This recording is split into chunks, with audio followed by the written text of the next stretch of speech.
Om Namo Bhagavate Vasudevaya. Srimad Bhagavatam, Canto 7, Chapter 2, Hiranyakashipu, King of the Demons, text number 41. Bhutani Taistara Nija Yoni Karma Bir.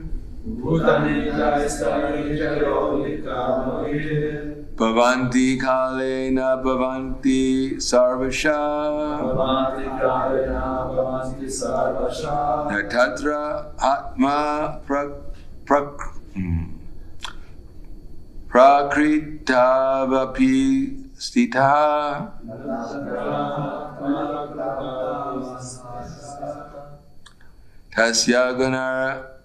Tasyaikanai ranta manohi badyate.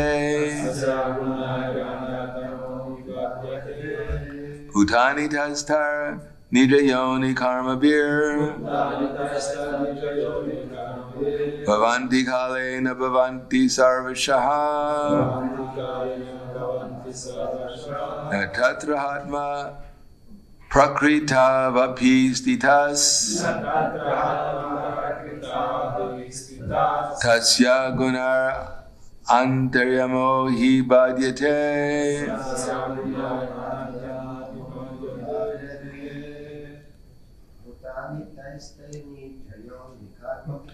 Bhutani tastara nidayoni karma bir.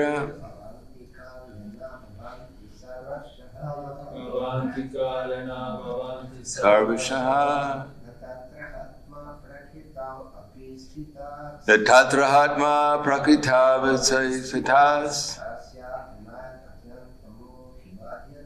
Tasya Gunar Antayamato Tipadyate.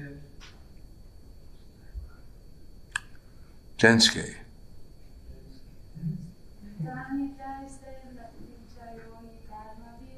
Nitastara Nida Yoni Karma Bir. Bhavanti Kalena Bhavanti Sarvasha.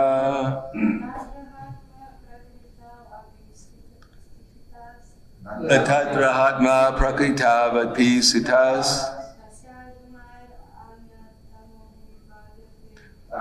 Jagunar Anyatmano Padite. Bhutani, all the bodies of the living entities. Tai, their own respective. Nidayoni, causing their own bodies. Karma B, by past activities. Bhavanti, appear. Kale, in due course of time. Na bhavanti, disappear. Sarvasha, in all respects. Na, not. Tatra, there.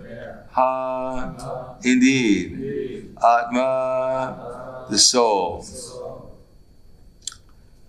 Prakrito, within this material world.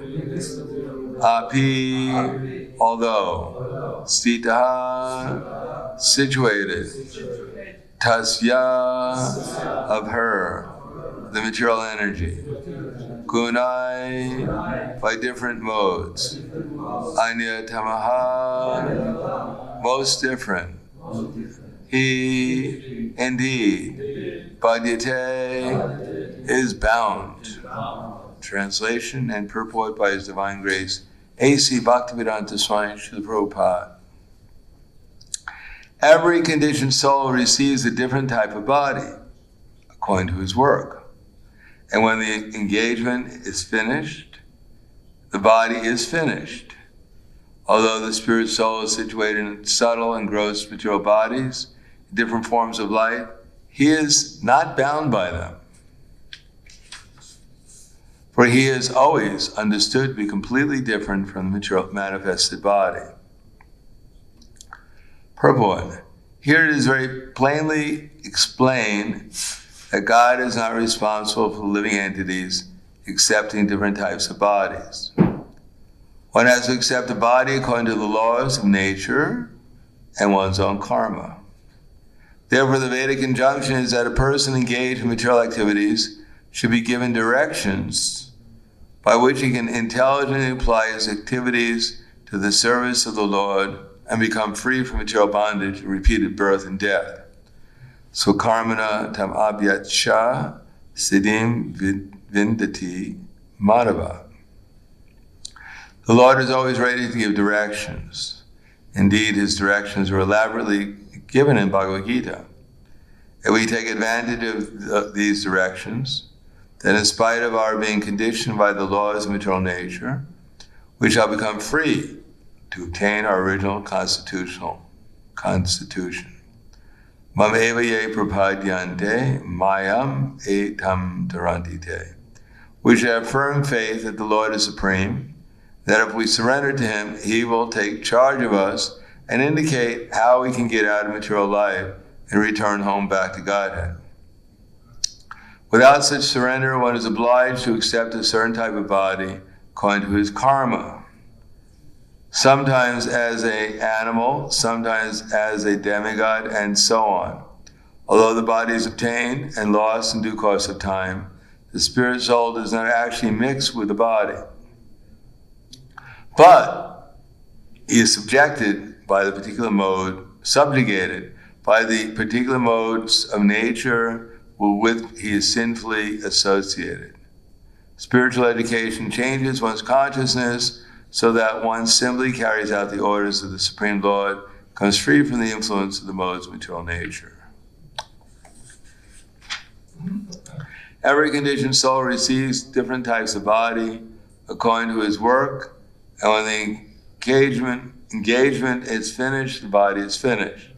Although the spirit soul is situated in subtle and gross material bodies, different forms of life, he is not bound by them. For he is always understood to be completely different from the manifested body. Namo Vishnu Padaya Krishna Prasthaya Bhutale Srimate Bhaktivedanta Swami Namane Namaste Saraswatam Deve Gauravani Pacharane Nirvishesha Srinivadi Paskyatyade Sadarne. As repeatedly explained. And why are these things repeatedly explained? Because we didn't get it the first time, and we didn't get it the second time, or the third time. So maybe we'll get it sometime. So things have to be explained again and again. Just like it says here, the soul, ourselves, we have nothing to do with the material body.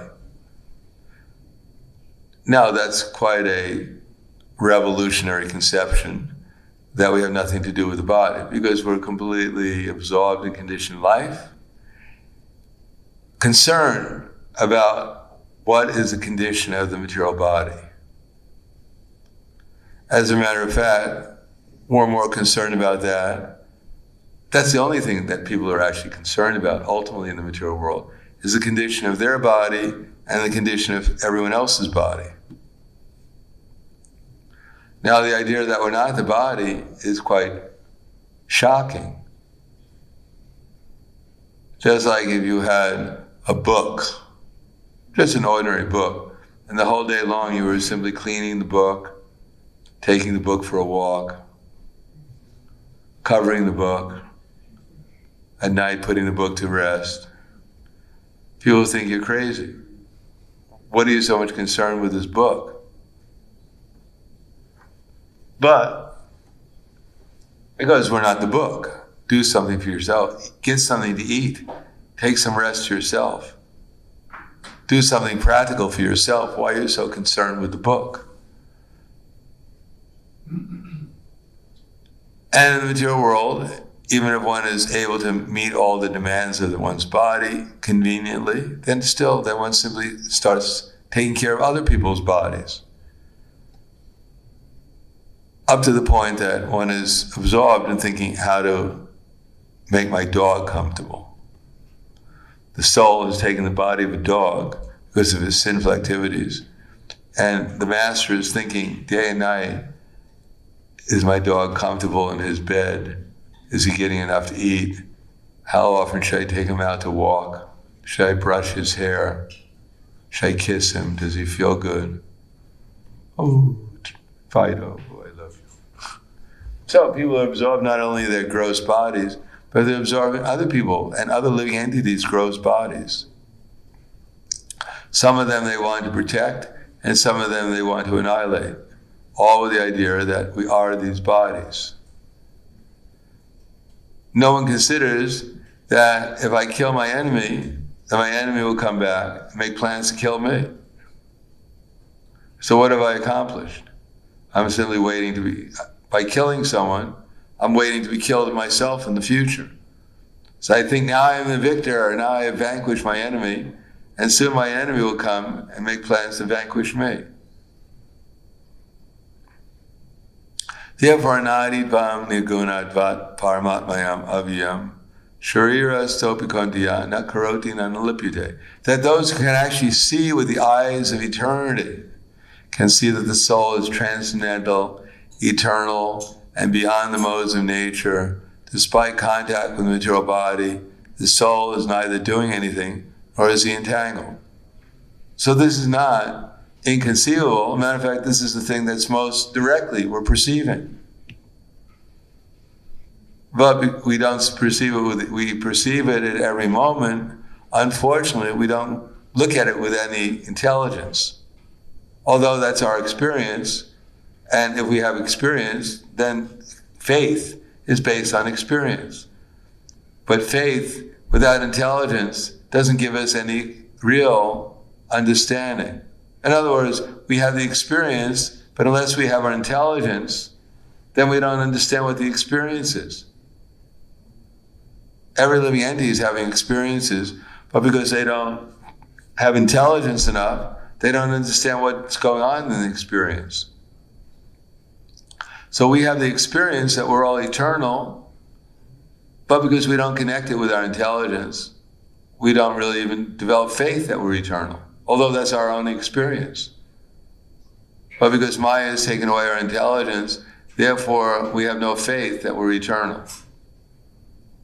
And if we develop intelligence by not spiritual intelligence and not allow Maya to take it away from us, not to be allured by the material nature into giving up our intelligence.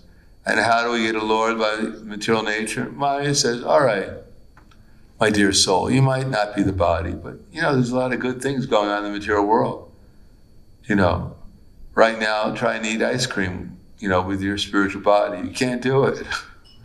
So take a couple licks of this. Take a break, come on. Be real. Some Maya will talk to us and say, look at everyone else, aren't you embarrassed? Everyone else is happy and enjoying, and you're simply sitting there thinking you're a soul and suffering. Some Maya tries to allure us with so many conceptions. Just relax, have a little sense gratification, be normal. Your mother will love you for this. Make your mom happy. Be normal, don't embarrass her. So we're allured by it, and as soon as we accept Maya's preaching, Maya's conception, Maya's vision, Maya's mood, then we lose our intelligence. And we forget we're eternal, although that's our only experience. After all, we've gone through so many experiences, and nothing has really ever happened to us. We have to go back and remember, if we have any memory left, and see, actually, where was I last year? What was I doing? So we're talking about what was I doing? What was the body doing? What was I observing the body doing? Completely different body, doing something completely different, but I'm the observer, observing all these things. So the identity of the soul is always the same, but the experience is always different in the material world because we're experiencing the body. But when we connect with Krishna and we think about Krishna, Krishna is the same. He always has a flute, he always has a peacock feather, he has a yellow dhoti. he's always Krishna. And we're always the same too. So that's called knowledge. Now, in the material world, as it explains here, that if we surrender to Krishna and take shelter of him, then the result is that we'll no longer be bewildered by the illusory energy. Our intelligence will not be taken away from Maya, and we'll realize what's actually going on, that we're eternal. And therefore, we won't accept this anxiety.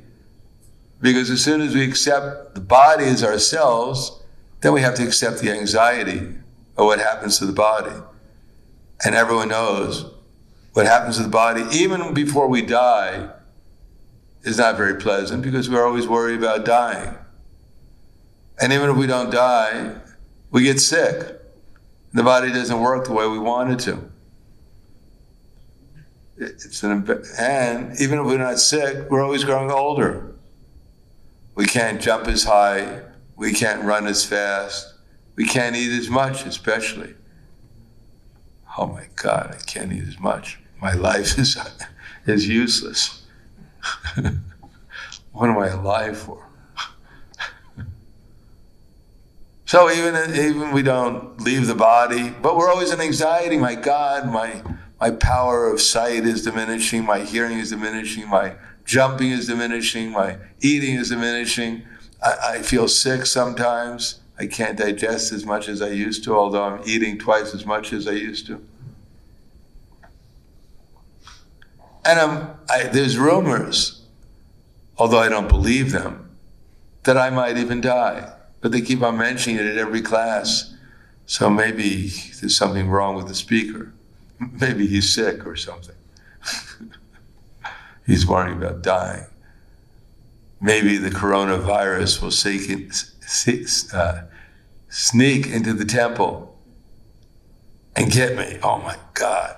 Just like there was one the wealthiest person in the world, Howard Hughes. And he, although he had billions of dollars at that time, which was like hundreds of billions of dollars nowadays, still he was crazy. Probably not more crazy than most people are, but he was crazy enough to note that he was somewhat crazy. He used to hitchhike all the time, and anyone who picked him up, he'd sign over all his wealth to him. $16 billion at that time. So obviously his children were a little upset. Not that they care whether he hitchhiked or not. He could go wherever he wanted, but don't sign over the money. Because none of this turned out very much. No one, the courts realized this person's crazy. Someone picks you up and give him $16 billion for the ride. Even if it was a Vaikuntha airplane, he might consider, all right. I'm sorry, it's $70 billion. Oh, can I take a loan?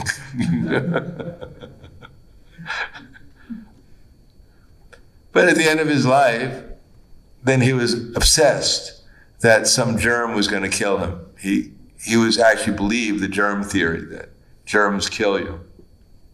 So he put himself in a room for the rest of his life so that no germ could possibly enter into the room. I don't know how he figured it out, He figured therefore nothing could enter into the room. I guess he had it disinfected from his conception, germ-free. He didn't realize there were germs in his body. Probably had to swallow, lye or something. Some heavy poison to kill all the germs there. And as if he was going to live, because he was also a germ. A big germ. We're all big germs.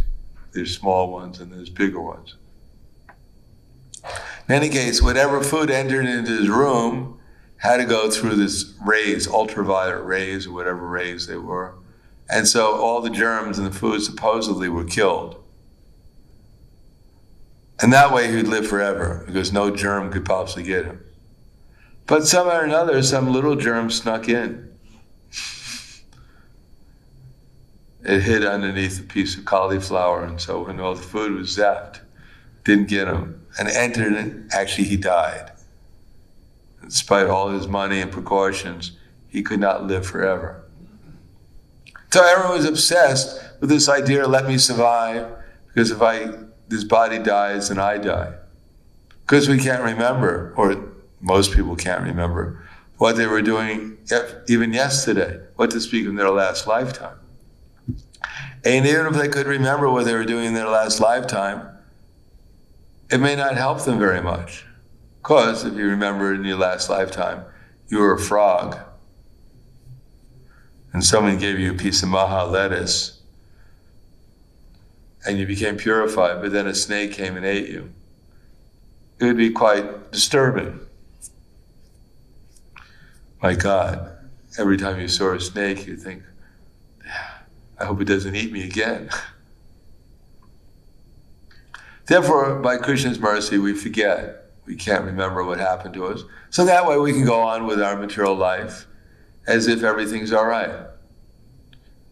We can imagine things are going to get better. Now most things are closed. We don't have any freedom, but we don't think it's going to last forever.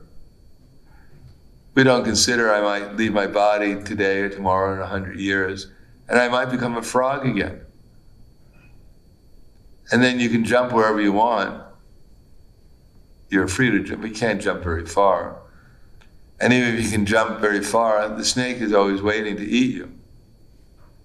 You can't hire a snake, a frog guard to guard you against the snake. As soon as you start singing to your beloved, the snake will come and eat you. And you're all over again, another frog body or some other body. So what kind of freedom is that?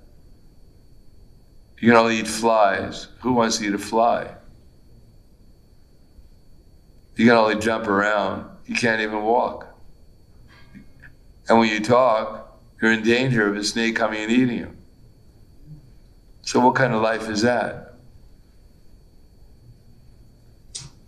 So in the human form of life, if we don't want to take advantage of it and act like a soul, if we want to pretend that we're a body and imagine that we're something significant, and that we have, by competing against other bodies, I actually may become even more significant. And I may become the hero. I may even become recognized as supreme in some field.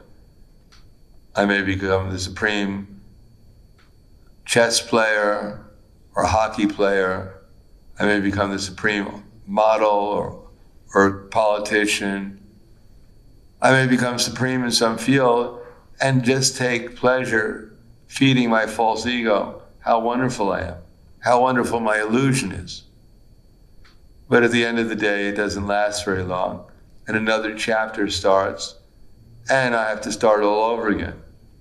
To become supreme as an ant, I may be just a regular worker ant, but I have to work hard, carry more than the other ants so I can be recognized as a very special ant.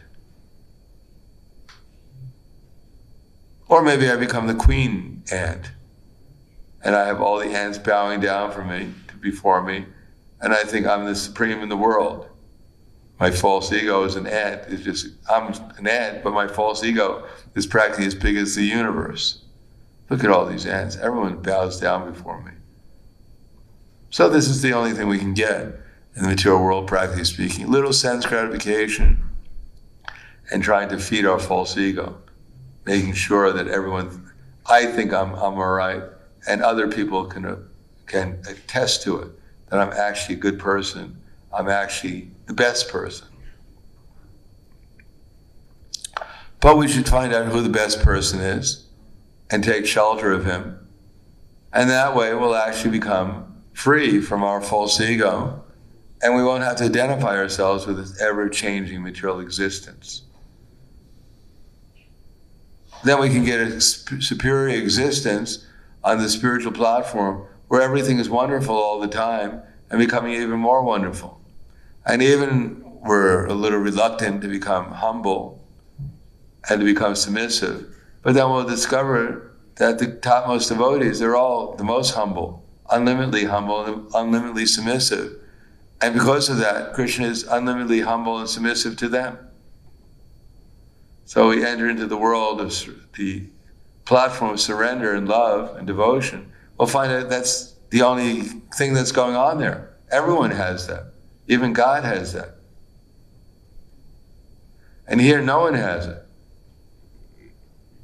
No one has any real people are surrendered to the modes of nature. But the modes of material nature, surrendering to them, doesn't really benefit us, the soul at least. One has to become convinced that Krishna exists and that we should find out what his instructions for us. Not in general. I mean, we know we're supposed to come to the temple. We know we're supposed to chant Hare Krishna. But to become so conscious of Krishna that we actually know all the time what he wants us to do, and we're enthusiastic to do it. We become his instrument. We don't interfere with his plan. We become part of it. We don't become his competitor. We become his assistant. Then we can actually do something for our own benefit and really for the benefit of others. It's not a question of just doing. It's a question of bringing Krishna into this world through our meditation on him. Because unless we bring Krishna into our own existence and become ecstatic and develop love for Krishna, we can't love anyone or anyone else in this world. And if we don't do that, then what do we have to offer to anyone? Join the Hare Krishna movement and all these wonderful things will happen to you. You won't have to worry about your clothes anymore because you won't have any. You don't have to worry about combing your hair because we cut it off. And you'll eat when we tell you. You'll sleep when you tell you. And we'll do what you tell you. We tell you. Join the Hare Krishna movement. You'll be happy. If that's the only thing, you might as well go to prison. You'll get the same thing there. Or join the army. The only thing we really have to offer is if we're actually absorbed in love for Krishna. If we're actually, Krishna is in our heart, and we're actually experiencing him along with his associates and his qualities and his pastimes. If we're experiencing that, then we create that atmosphere will also attract others. That conviction, that determination, that enthusiasm, that love will attract others, and they'll want to get the same thing. That's what everyone's looking for. So unless we have it, then we can't really offer anything much to people. I mean, some people are attracted to it. Some people are so frustrated with the material world, they'll do anything to get out of it, even join the Hare Krishna movement. But that won't be a steady platform. Most people come with that consciousness. They become a little purified, and then when they feel they're sufficiently purified, they go out to enjoy again in the material world.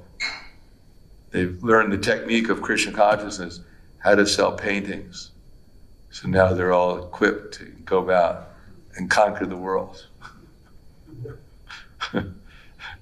They've learned the ultimate truth in the Hare Krishna movement. So I'll stop there. Thank you. Any questions? Yes. Hare Krishna.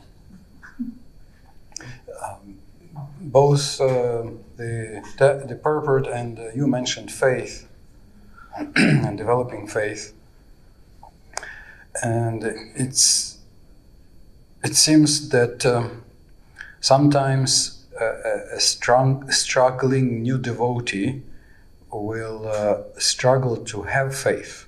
He seems to want to have faith in the process, in Krishna and everything, and somehow it's not there. So what would be both the reason and the solution for the beginner struggle to gain faith? Well, faith is based on experience, and experience is based upon the modes of nature we're situated under. And the modes of nature we're situated under are determined by what we're doing. So we say that no matter what mode of material nature is situated on, just add sadhana bhakti to it. Because this age of varnashram was not going to be very effective, but at least it also adds some of the principles of varnashram, which is, we come up with four of them. No meat eating, no illicit sex, no intoxication, no gambling. So avoid those things, and physically and mentally, whatever, avoid these four sinful activities, and at the same time practice sadhana bhakti. And then gradually your experience, if you learn and read these books, which means that's part of sadhana bhakti, especially chant Hare Krishna, read these books, have some deities and worship them, and serve the devotees, and try to make your place you live spiritual. So practice that. And if you do it with some concentration, some determination, then you might get, then according to your sincerity, Krishna will give you some intelligence. And you'll be able to, with that intelligence, you'll be able to see things more clearly. When you see things more clearly, then your faith will increase. At least you're seeing.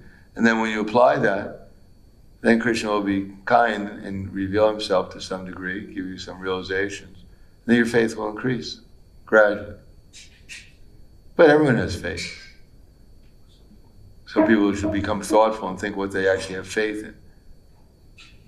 See if it's actually worthwhile faith. I have faith that if I work hard, I can get some food and I can eat and I'll be happy. And if I somehow or another I can trick someone into believing I love them, I can try to enjoy them. Although I'll have to work like anything in order to convince them that I love them. But they'll give me the opportunity to enjoy. So we have faith in those things. So we've tried out that faith, and if people think it's making them happy, then don't try out Krishna consciousness, because you already have your happiness. Krishna consciousness will just be a distraction. Try to enjoy as much as you can, and when you get frustrated and see that it's not actually, I'm looking for something different, then try out Krishna consciousness for a while and see if it doesn't give you a different experience. And if it doesn't give you a different experience, then go back, see if you can enjoy again. That's what people do. Until you finally become determined that, and you can remember that actually my material enjoyment actually didn't give me what I want. I might as well try to sincerely follow the process and see what happens. We say something should happen, but if you don't believe us, probably nothing will happen to you. If you're convinced that I'll try the Hare Krishna, I'll chant Hare Krishna, I'll worship these deities, nothing's going to happen. You're right, nothing's going to happen. If you actually have faith that nothing's going to happen, then Krishna will make sure nothing happens to you. And if you have some conviction, for some reason or another, it should work, samudkanda, ashabanda, you actually have some faith, then Krishna has some room to work with you.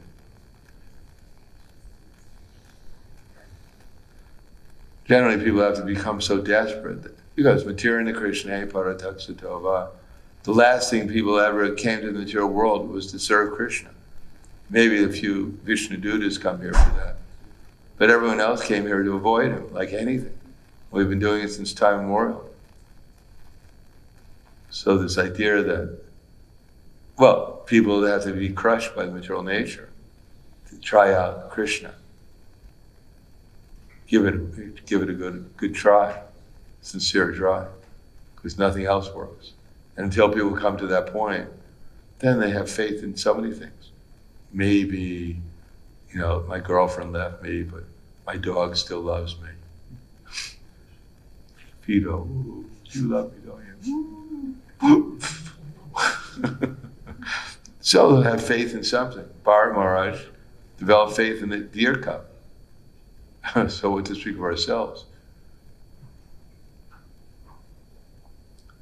Yes. Anything else?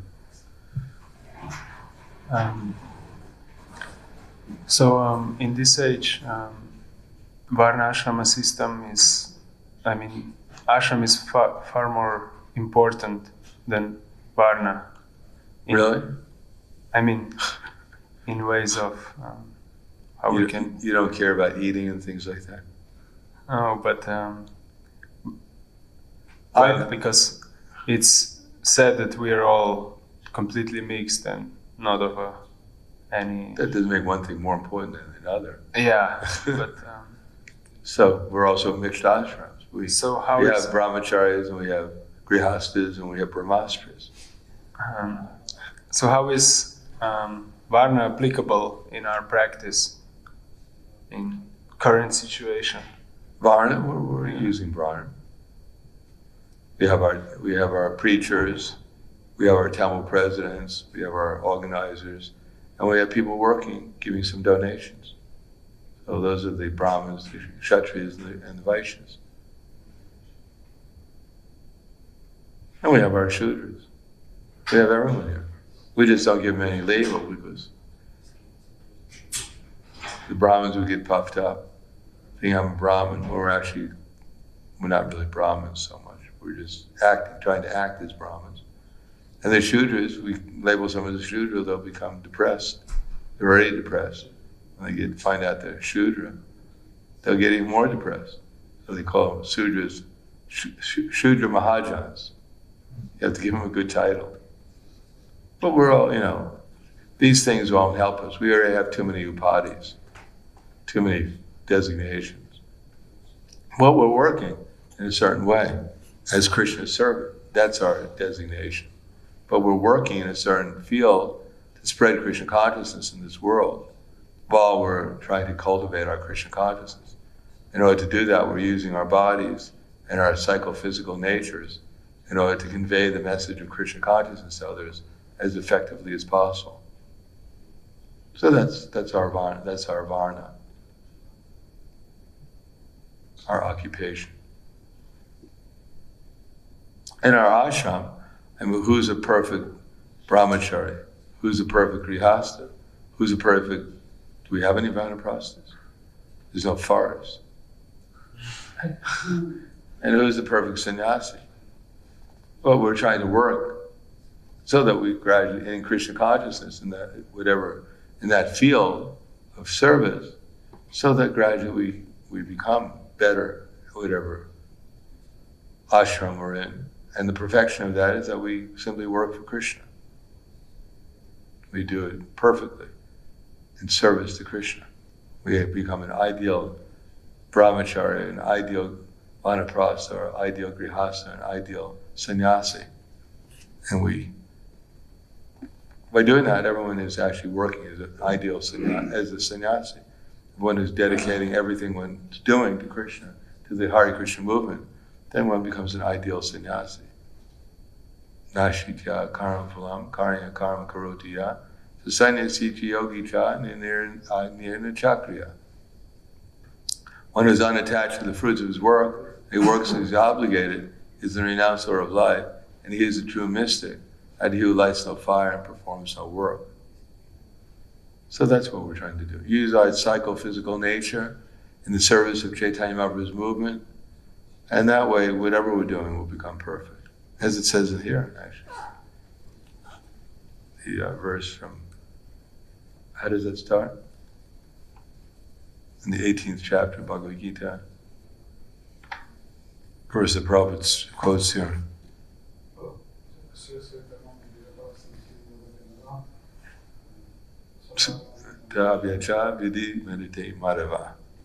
Our worship of the Lord is the source of all beings, who's all pervading.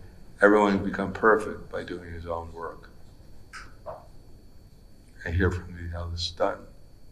Shreya Shreya Karma Vivrata Samsiddhi Lavate Nara Swakarmana Abhijim Titi Madhava. Worship of the Lord. Anything else?